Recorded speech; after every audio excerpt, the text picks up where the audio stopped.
Hi everybody, I'm Mr. A and this is year 3 and 4 story time, and I'm here today with chapter 4 of the 39 Steps by John Buchan. Chapter 4 is entitled Codebreaker. There was no time to dwell on what might have been a hasty decision. I broke cover and continued my journey across country. At about 6 that evening I came to a rough stretch of road where the welcoming lights of a solitary inn sparkled in the twilight. A good night's rest did wonders for my optimism, and next morning I felt ready to pit myself against Scudder's code once more.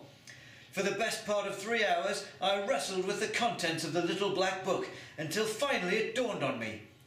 What if Blackstone were the key words? A few minutes' frantic scribbling proved me right, and soon I had the bones of Scudder's discoveries in front of me.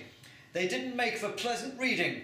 Scudder believed that immediately after Carolitas' death, top-secret details of British military security were to be stolen from a diplomat who was due to convey them to our allies in France. The thieves would hand this information to the German government. Being thus assured of victory, Germany would declare war on Britain. Despite my efforts, the precise meaning of some of Scudder's notes remained obscure, such as a dozen-odd references to 39 steps. Their last mention was followed by the phrase, I counted them, 10:17 p.m, high tide.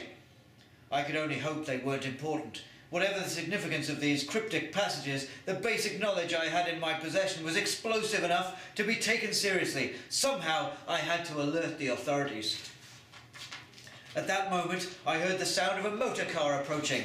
I went to the window and saw a big touring car pull up a few hundred yards away.